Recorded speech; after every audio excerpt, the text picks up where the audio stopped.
डूंगरपुर सभापति के गुप्ता ने शहर की जनता और नगर परिषद के कर्मचारियों को इस उपलब्धि का असली हकदार बताते हुए उनका आभार जताया। इस मौके पर सभापति के गुप्ता मीडिया से रूबरू हुए और कहा कि डूंगरपुर ने स्वच्छ सर्वेक्षण में राजस्थान का गौरव बढ़ाते हुए सिटीजन फीडबैक में देश में प्रथम स्थान हासिल किया। वहीं 50,000 से कम आबादी की श्रेणी में तीसरा और 1 लाख तक की आबादी की श्रेणी में देश में 7वां स्थान हासिल किया। इस उपलब्धि के लिए डूंगरपुर नगर परिषद को दिल्ली में आयोजित राष्ट्रीय समारोह में सम्मानित किया गया। सभापति के गुप्ता ने बताया, इस बार कुछ नंबर कमाने से डूंगरपुर नंबर 1 का खिताब नहीं कर पाया है, लेकिन इस बार रही कमियों को दूर कर 2020 के सर्वेक्षण में डूंगरपुर को देश में नंबर 1 बनाने के लिए प्रयास किए जाएंगे। डूंगरपुर से परवेश जैन की रिपोर्ट। चार्ट में काफी पीछे रहे, जिसका प्रमाण हम नहीं दे पाए। तीसरा, नॉन वेल्डिंग जोन के अंदर लारियों का खड़ा होना।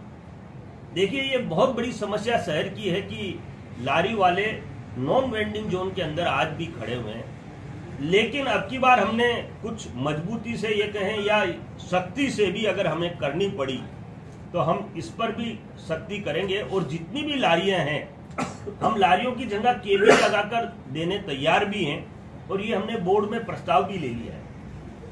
इसके अलावा हमने और सब्जी वालों के लिए जो जगह जगह बैठे हुए हैं इनके लिए कुछ स्थान चिन्हित किए, जैसे हमारा उत्तम सेवा मार्ग। आप लोग देखेंगे अभी उत्तम सेवा मार्ग में कुछ पट्टी कच्ची थी, हमने उसको पक्की बनाकर एक चबूतरा बनाने का प्रयास किया है और हम चाहेंगे कि सारे सब्जी वाले वहां बैठे। एक आजाद नगर रोड पर जो नाला जा रहा है, जेब सागर का जो ओवरफ्लो पानी जाता है, ये भी आज मैंने कई लोगों से चर्चा की कि ये सब्जी वाले जो जगह जगह बैठते हैं उनको किस तरह से हम एक स्थायी जगह बैठाएं। तो हम ये निर्णय ले रहे हैं ये आज कि जितने भी सब्जी वाले हैं, ओटे का जो नाला है उसमें कुछ नाला कवर्ड करके उस नाले के ऊपर सब्जी वालों को बैठाया जाए, जिससे सब्जी वाला इधर उधर नहीं बैठे और शहर की सुंदरता कहें या शहर के नॉन वेंडिंग जोन के अंदर कोई भी लारी वाला सब्जी वाला खड़ा न हो। ये भी हमारे द्वारा प्रयास किया जाएगा। मैं प्रशासन को भी धन्यवाद देता हूँ कि प्रशासन ने भी हमें समय समय पर नगर परिषद को बहुत सहयोग दिया, शहर की जनता ने बहुत सहयोग दिया, हमारे कर्मचारियों ने आत्मीयता से। देखिए, पूरे हिंदुस्तान के अंदर खाली मात्र डूंगरपुर निकाय के कर्मचारी ऐसे कर्मचारी हैं जो रात देखते हैं, ना दिन देखते हैं, ना भूख देखते हैं, ना पानी देखते हैं और सर्दी देखते हैं, ना गर्मी देखते हैं। 24 घंटे अगर उनको कहा जाए स्वच्छता के लिए समर्पित होकर कार्य कर रहे हैं। अभी मध्य प्रदेश की सरकार ने एक बहुत बड़ी घोषणा की कि जितनी भी आज शहर के ही नहीं, राजस्थान के ही नहीं, पूरे देश के लोगों की जवान पर आया है। इसके लिए मैं सबसे पहले आप सभी का इस कार्य करने में सहयोग करने के लिए बहुत बहुत अभिनंदन और स्वागत करता हूं। हम 7वें नंबर पर जरूर आए हैं। वैसे हम ये कहें कि डूंगरपुर नंबर 1 है तब भी कोई अतिशयोक्ति नहीं। मेरे द्वारा केंद्रीय मंत्री जी से इस बारे में काफ़ी चर्चा हुई और हमने स्वच्छता सर्वेक्षण के अंदर कुछ मापदंडों में परिवर्तन करने का सरकार से अनुरोध किया। अगर सारे मापदंडों में अगर परिवर्तन होता है तो निश्चित रूप से मैं दावे के साथ कह सकता हूं कि डूंगरपुर नंबर 1 है और नंबर 1 रहेगा।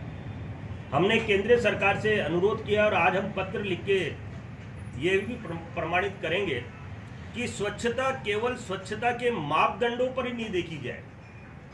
स्वच्छता के लिए और भी कई मापदंड होने चाहिए। शहर में शुद्ध पेयजल की व्यवस्था, इसका भी अलग से मार्किंग होना चाहिए। शहर के अंदर हरियाली, अगर हरियाली नहीं होगी और पर्यावरण अच्छा नहीं होगा तो स्वच्छता, मैं ये मानता हूँ कि वो स्वच्छता के पूरे मापदंडों में नहीं आता। और देश और दुनिया में अपना डूंगरपुर शुद्ध जल के लिए भी नंबर 1 पर है और हरियाली के लिए भी नंबर 1 पर है। इन मापदंडों के अलावा एक मापदंड और अति आवश्यक है। स्वच्छता के लिए जितने भी हमारे दर्शनीय स्थल हैं, चाहे बाग बगीचे हों, चाहे हमारे शहर में या दूसरे शहरों की झीलें हों, या शहर की सड़कें कह लें, या शहर की नालियां कह लें, या शहर के कोई भी धार्मिक स्थल, अगर वो साफ सुथरे हैं तो निश्चित रूप से इनको भी मापदंडों में लिया जाना चाहिए। और हमने ये भारत सरकार को आज पत्र द्वारा हम ये भी लिख रहे हैं कि स्वच्छता के मापदंडों में इन्हें भी जोड़ा जाए, जिससे वास्तविकता सामने आ सके। आज भारत सरकार ने जो स्वच्छता अभियान जो प्रारंभ किया, निश्चित रूप से इसकी हम पूरी सराहना करेंगे। लेकिन मीडिया के साथियों से आप लोगों को आज प्रेस कॉन्फ्रेंस करने के पीछे मेरा मकसद बहुत साफ सुथरा है कि ये चीज़ें स्वच्छता के साथ जुड़ गई तो सारे देश के अंदर हरियाली हो जाएगी। सारे देश में जहाँ पानी शुद्ध नहीं है वहाँ लोग निकाय वाले शुद्ध पानी शहर को उपलब्ध कराएंगे। आज अपने शहर की बात करें तो 1800 TDS पर पानी है और उन सारे स्रोतों को हमने 100 TDS पर पानी लाकर एक बिस्लरी वाटर आज शहर को हम निःशुल्क उपलब्ध करा रहे हैं। तो ये कार्य अगर होते हैं तो निश्चित रूप से एक अलग से क्रांति पूरे देश के अंदर आएगी।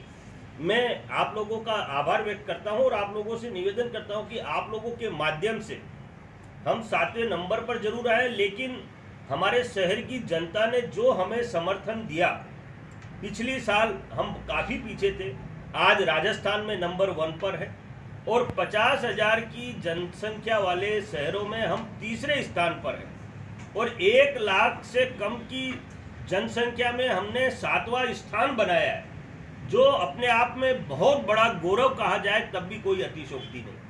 ये नगर परिषद बहुत सौभाग्यशाली है कि इसने पहले राज्य स्तर पर अनेकों पुरस्कार प्राप्त किए और अनेकों कीर्तिमान स्थापित किए। आज हमने स्वच्छता में 7वां अंक पूरे देश में लाकर एक नया कीर्तिमान हासिल किया है और आने वाले समय में हम जो पर्यटक को लेकर जो चिंता और चिंतन कर रहे थे, जैसे ही देश के लोगों के पास ये सूचना आप लोगों के माध्यम से गई कि डूंगरपुर स्वच्छता में 7वें रैंक पर है, पूरा देश इस डूंगरपुर को देखने आएगा, इसमें कोई संदेह नहीं।